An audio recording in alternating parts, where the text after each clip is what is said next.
I knew something was wrong the moment I stepped onto my porch and saw a crowd of strangers marching toward my lake like they owned the place. Clipboards in hand, matching polo shirts, sunglasses that screamed authority. But the real giveaway was the woman leading them, chin raised, lips tight, walking like the world should move out of her way. I'd seen plenty of entitled people before, but nothing like this.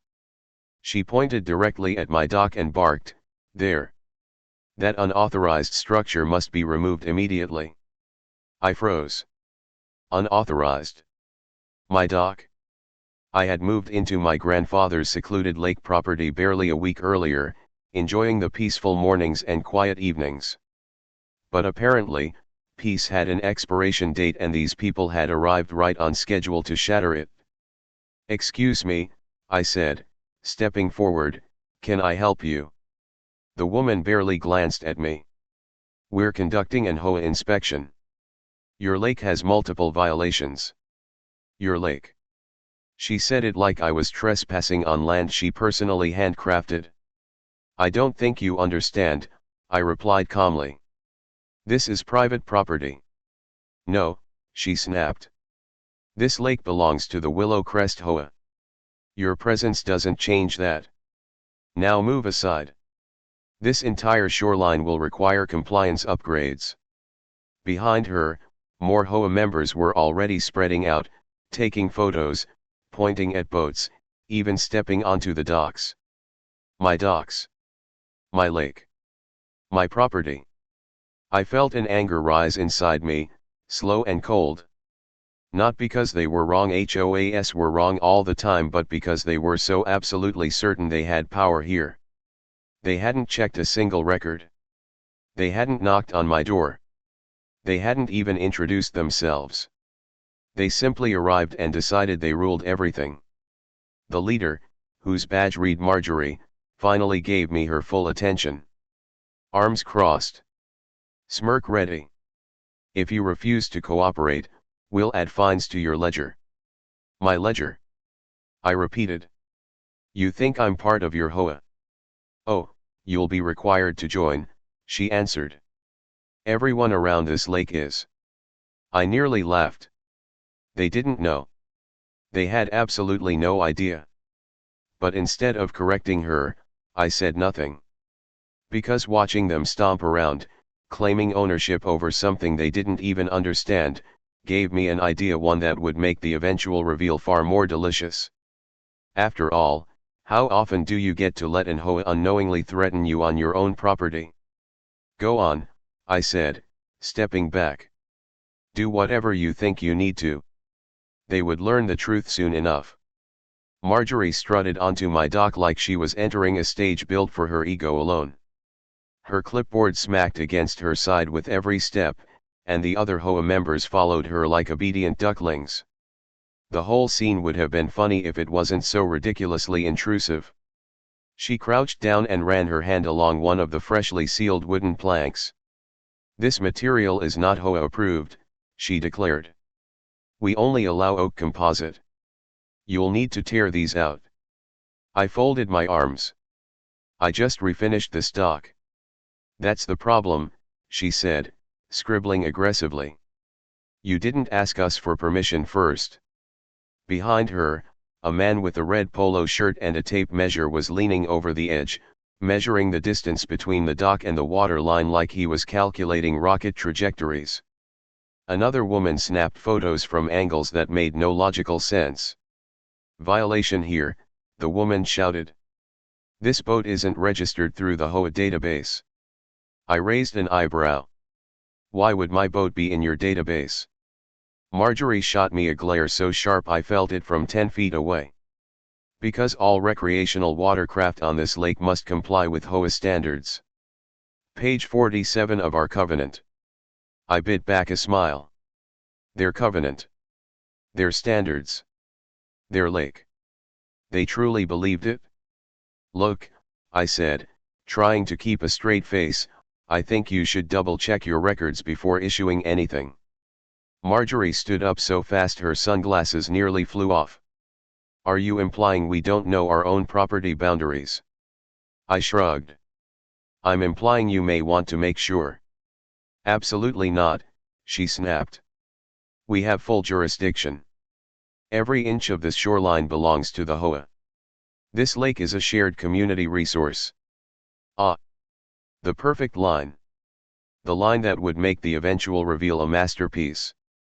Good to know, I said casually. Because I've been looking into the history of this place myself. Marjorie's eyes narrowed. The history. Documents, maps, ownership trails. But I'll let you finish your inspection first. She scoffed.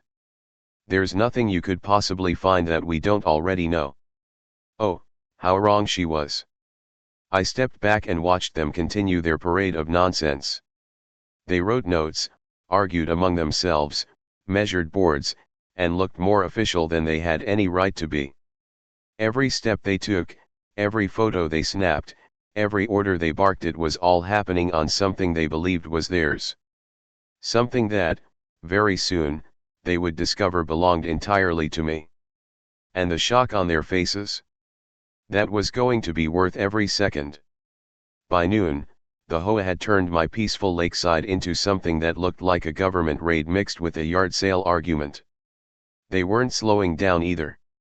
More members had arrived, people carrying binders, a guy with a drone, even an elderly man shouting about community ethics. It was impressive, in a deeply unhinged way. I let them work themselves into a frenzy before interrupting. So, I said loudly, mind telling me where you got the idea this lake belongs to the HOA? Marjorie spun around like a hawk spotting prey. Our records, she said sharply. This entire lake and its docks fall under HOA jurisdiction. You're simply the newest resident, which means you're automatically part of Willow Crest. She said it with such confidence that if I hadn't already seen the real documents, I might have believed her. I reached into my folder and pulled out a thick envelope. What if I told you your records are outdated? Very outdated. Her nostrils flared. Impossible. Let's test that theory, I said, handing her the papers.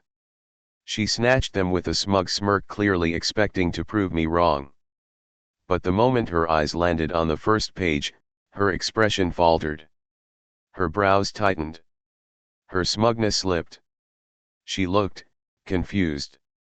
These are property deeds, she muttered. Old ones. Correct, I said. They belong to my grandfather. She flipped pages faster, her confidence draining like water from a cracked bucket. These indicate, she said slowly, that the original owner of the entire lake was him. Also correct. She kept reading. The rest of the HOA members slowly gathered behind her, peeking over her shoulders. And this, her voice wavered.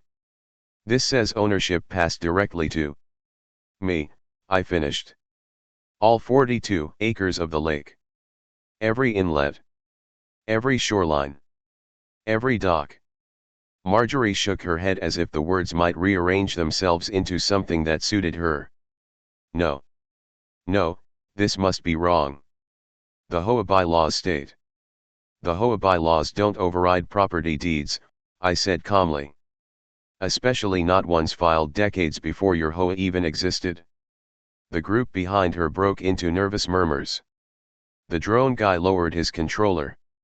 The elderly man stopped shouting. The woman with the tape measure stepped off my boat like it had suddenly turned into lava. Marjorie's face went pale. This can't be right. Oh, it's right, I said. And there's more. Keep reading. Her hands trembled now. The next line highlighted in bold read. All docks constructed on the lake are private property of the lake owner unless individually purchased. Meaning, every dock these people had ever stepped on? Every dock they inspected? Every dock they find residence for? Every single one. Was mine. Marjorie stared at the highlighted line as if looking long enough might magically change the words. It didn't. The truth sat there, bold and undeniable. Around her, the other HOA members exchanged uneasy glances, the energy draining from their once proud, clipboard-wielding parade. "I don't understand," Marjorie whispered. "How could we not know this?" I shrugged. "Maybe because you never checked. You assumed. You marched in here, claimed my lake, threatened me with fines, all without a single look at real ownership records." The drone operator cleared his throat. Marjorie, we might want to, verify some things." She whipped around, glaring at him. "Verify? We are the HOA. We know our jurisdiction." "Apparently not," I said. "Because your jurisdiction ends at the property line and that line is nowhere near this lake."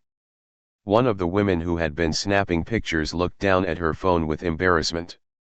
"I took a lot of photos. Do we, delete them?" "Yes," I said. "Immediately. And get off my docks while you're at it." The tape measure guy backed away so fast he nearly tripped. The elderly man muttered something about miscommunication and scurried toward the road. Even the clipboard ducklings began retreating. "But Marjorie?" She planted her feet like she was rooted to the earth itself. "This changes nothing," she insisted. "Even if you own the lake, the homes around it are still HOA regulated. Meaning those residents must comply. So we still have authority." I smirked.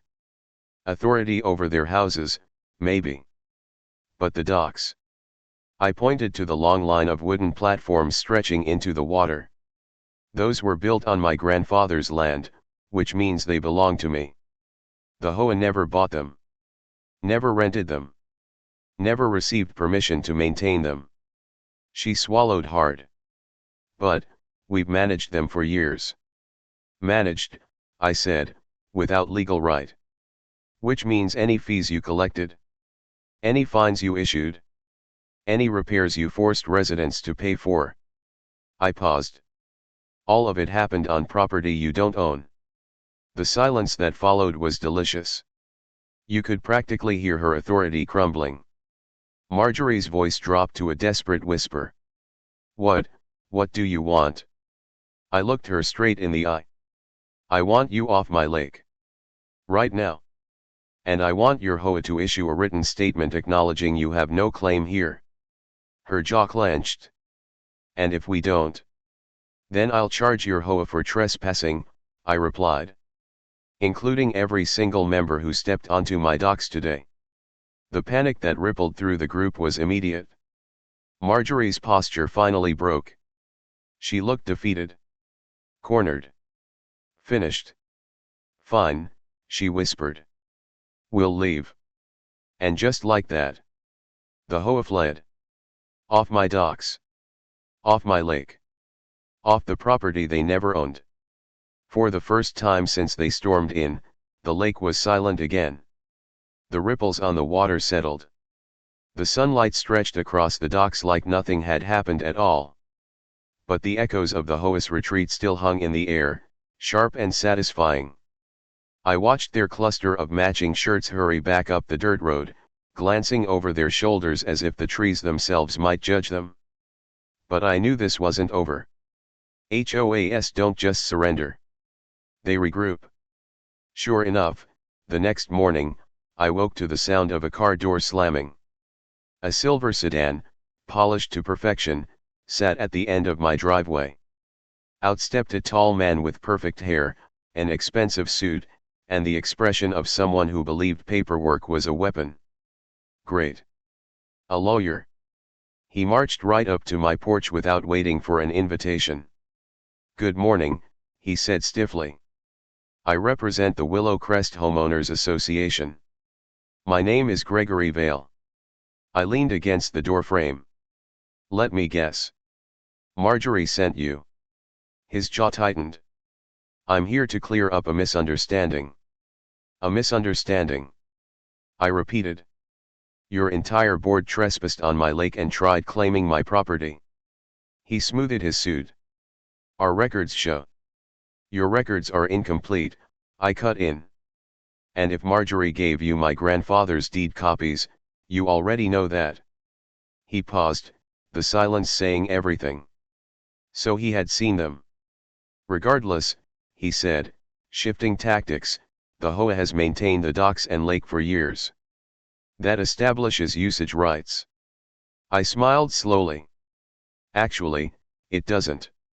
You can't establish rights on property you never owned.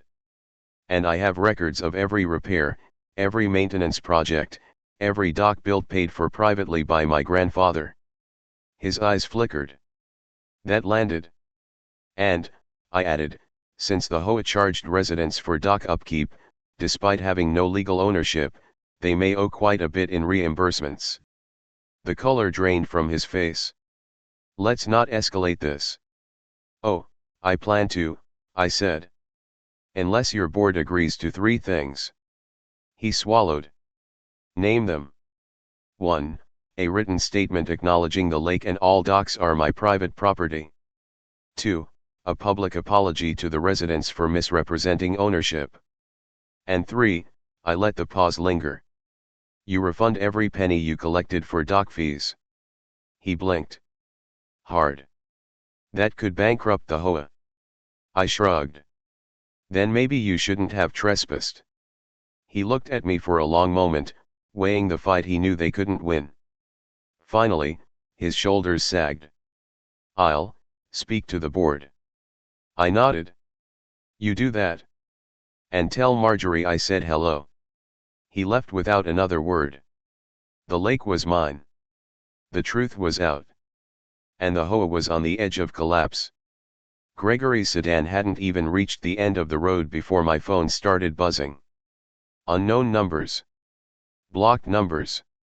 Emails from names I didn't recognize.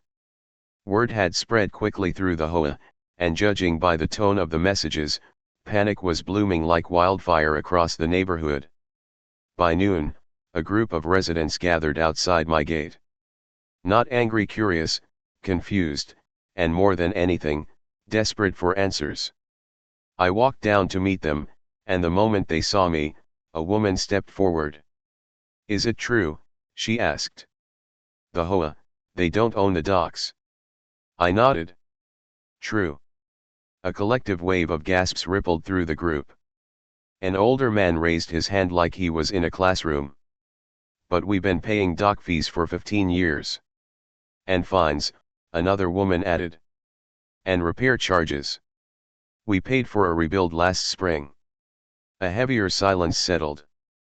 This wasn't just an inconvenience, this was decades of money taken under false pretenses. They said the lake was HOA property, a resident muttered. They said the docks belonged to the community. They said a lot of things, I replied.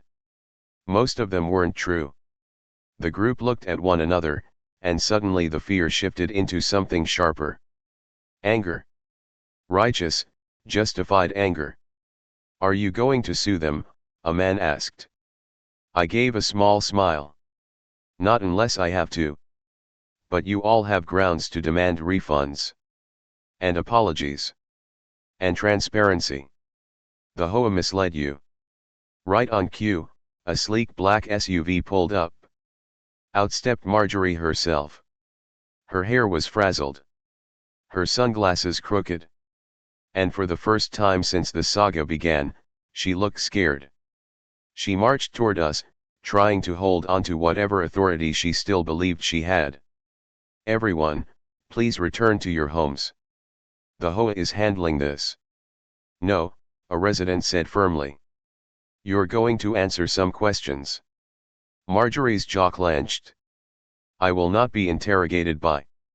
You lied to us, a woman snapped. You said the lake belonged to the HOA. It does. Marjorie insisted reflexively, then quickly corrected herself. I mean it should have. But mistakes happen. Mistakes, someone shouted. We paid you thousands of dollars. Several people stepped forward, frustration boiling to the surface. Marjorie backed away. The HOA acted in good faith. No, I said calmly. You acted in assumed authority. Big difference. Her face reddened. You don't understand the pressure we're under.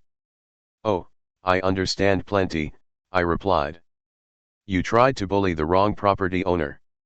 And now your entire board is dealing with the fallout.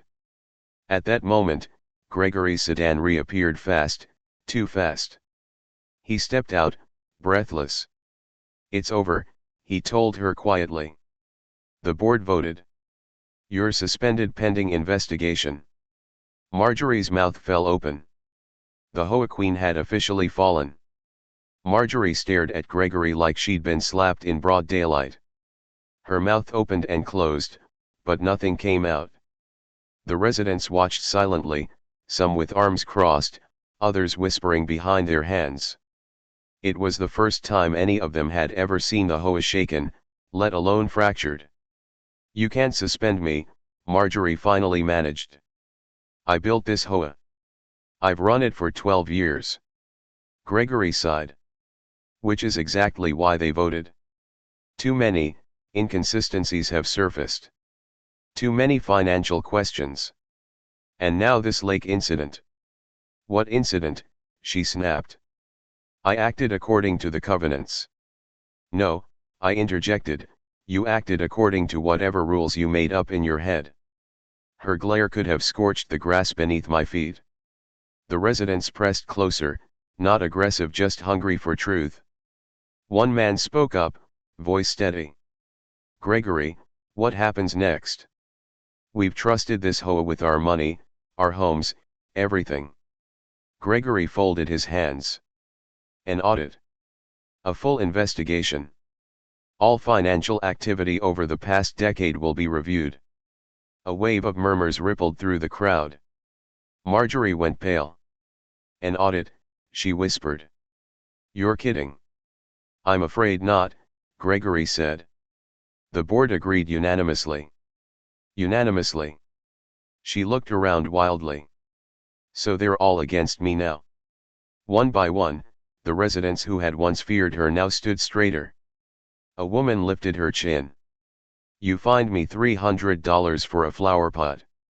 A man added, you charged me for a dock repair that never happened. Another said, you threatened to put a lien on my house because my mailbox was a shade too blue. Marjorie blinked rapidly, her shoulders collapsing inward. I was enforcing order. Structure. That's what an HOA does. That's what a good HOA does, I corrected. But what you ran was control. And now it's falling apart. Gregory cleared his throat. The board also decided that until the audit concludes, all HOA activities are temporarily suspended. That hit her harder than anything else. You shut down my HOA, she said in disbelief, barely audible. It's not your HOA, he replied quietly. The silence that followed felt heavy, like the whole neighborhood was exhaling years of bottled frustration. Finally, a young man from the crowd asked, so what about the lake? Are we allowed to use it? Or, do we need permission now? I stepped forward. You don't need permission. You never did. My grandfather allowed the community to use it freely. And I'm going to continue that tradition. A warmth spread across the group, relief, gratitude, maybe even hope. Meanwhile, Marjorie stood frozen, fighting a battle she'd already lost. Her reign was done. And the neighborhood knew it. The officer stood between us like a referee who already knew how the match would end. His shoulders sagged, his face tired, his patience clearly hanging by a thread. Karen, meanwhile, puffed herself up like she'd already won.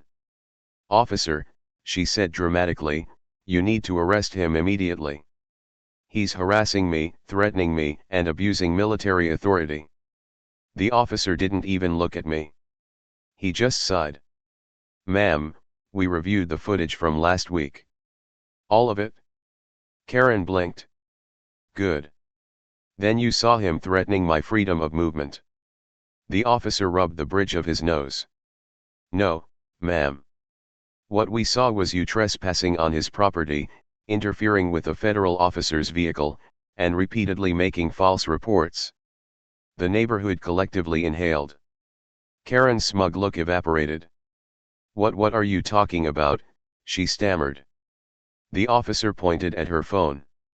Your Facebook live streams. Your videos. Your photos. They show you walking onto his property multiple times. You even narrated it. She stared at her phone like it had betrayed her. That's not trespassing, she protested. That's neighborhood monitoring. That is stalking and harassment, ma'am. The color drained from her face. The officer turned to me. Sir, would you like to file a formal complaint? I didn't answer immediately. Everyone waited. Karen's breathing quickened. Finally, I said, I'll think about it. She snapped. This is a conspiracy, she shrieked. He's manipulating you. He's using his position to control the entire neighborhood. Ma'am, please calm down. No. No, I won't. You can't silence me. I have rights. Her voice cracked, growing more frantic with every word. She turned to the neighbors. Why aren't any of you helping me? He's dangerous. He's. But no one stepped forward. People avoided her eyes. Others slowly backed away. A few shook their heads and whispered things like, she's completely lost it. Karen realized, for the first time, that she had no supporters left. She turned back to the officer, hands trembling. You can't charge me. I didn't do anything wrong. The officer nodded sympathetically. Ma'am, we're not charging you. Not today. But you are receiving an official citation. A citation, she repeated, horrified.